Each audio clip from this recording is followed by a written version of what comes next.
రమారని కొల్లిమిగుండ్ల కల్వటాల పరిసర ప్రాంతాల్లో 6,000 ఎకరాల ప్రభుత్వ భూమిని కబ్జా చేసి తహసీల్దార్కి, కలెక్టర్లకి, ఆర్డీఓలకి, ఈ దొంగలందరికీ కూడా కొన్ని కోట్ల రూపాయలు ఒక తహసీల్దారు జీతం ఎంతో తెలుసమ్మా? తహసీల్దారు జీతం 25,000 రూపాయలు. ఇది స్టార్టింగ్ సాలరీ. దయచేసి ఒక నిమిషం ఆగాలి, అక్కడ ఎవరు మాట్లాడద్దు. ఈరోజు భారత రాజ్యాంగ నిర్మాత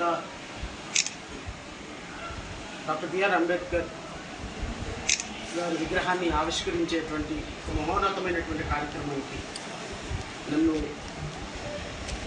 ఇక్కడికి ఆహ్వానించి ఈరోజు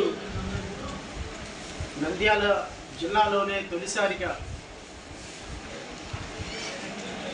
15 అడుగుల విగ్రహాన్ని అత్యద్భుతంగా నిర్మించినటువంటి నంద్యాల జిల్లా జేపీపీ అధ్యక్షులు చిన్నప్ప గారికి హృదయపూర్వక నమస్కారం తెలియజేస్తూ ఈరోజు వాడల వీధిలో రాజ్యాంగ నిర్మాత డాక్టర్ బిఆర్ అంబేద్కర్ భావజాలం ప్రవహించాల్సినటువంటి పరిస్థితి ఆసనం.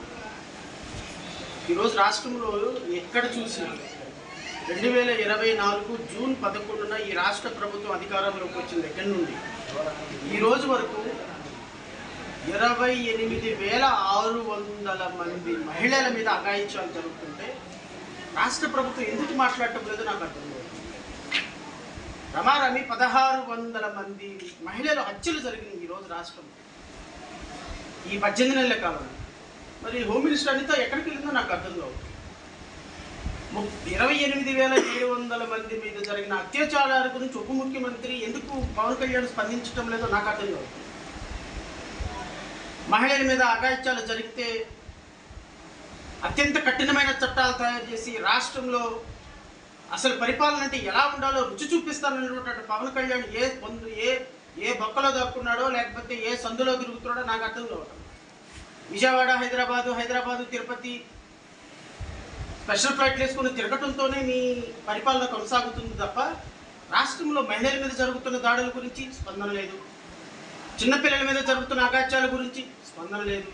రాష్ట్రంలో భూబకాసురులు, తెలుగుదేశం, జనసేన, భాజపా నాయకులు ఇంచెల కొద్ది దోచుకుంటుంటే స్పందన లేదు.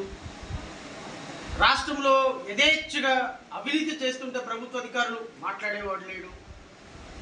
రాష్ట్ర ప్రభుత్వం ఇన్ని ప్రాథమిక హక్కుల ఉల్లంఘన జరిగితే ప్రతిరోజు ఒక సిఐ, ఒక ఎస్ఐ, ఒక డిఎస్పీ, ఒక ఎస్పీ హైకోర్టు ముందుకెళ్ళి చేతులు పట్టుకొని నుంచి ఉంటుంటే హెబియస్ కార్పస్ పిటిషన్స్లో హోమ్ మినిస్టరు స్పందన లేదు.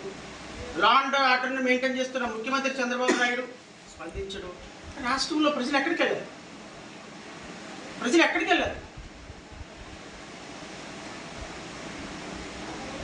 సో రాష్ట్రంలో జరుగుతున్నటువంటి అప్రజాస్వామికమైనటువంటి పరిపాలన ప్రశ్నించాల్సినటువంటి బాధ్యత ప్రతి ఒక్క అంబేద్కర్ వాదుల మీద.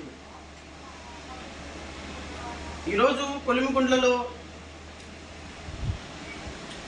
ఈరోజు రామ్కో సిమెంట్ చేస్తున్నటువంటి దురాచకాలు బీసీ జనార్దన్ రెడ్డికి, ఎమ్మెల్యేకి, మంత్రికి 100 కోట్ల రూపాయల లంచం ఇచ్చి ఈరోజు 1000 ఎకరాలు ప్రభుత్వ భూమిని దోచుకొని ఈరోజు ఆ కంపెనీ స్టార్ట్ చేసి ఆ కంపెనీలో పేద ప్రజల భూములు తీసుకొని వాళ్ళందరినీ ఈరోజు రోడ్డు మీదకి పడేస్తే మరి వాళ్ళందరి తరఫున ఎవరు పోరాడాలి? సో జేపీపీ పార్టీ చాలా సీరియస్గా రామ్కో సిమెంట్ యొక్క బాధితుల యొక్క కేసెస్ టేకప్ చేయబోతుంది.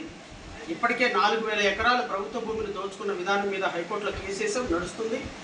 ఇంకా రాబోయే కాలంలో ఈ కేసుని చాలా సీరియస్గా సుప్రీంకోర్టు వరకైనా తీసుకెళ్తాం. రామ్కో సిమెంట్ మూతపడేంత వరకు జేపీపీ పార్టీ పోరాటం ఆగదని అయితే మాత్రం నేను చాలా సీరియస్గా చెప్తున్నా.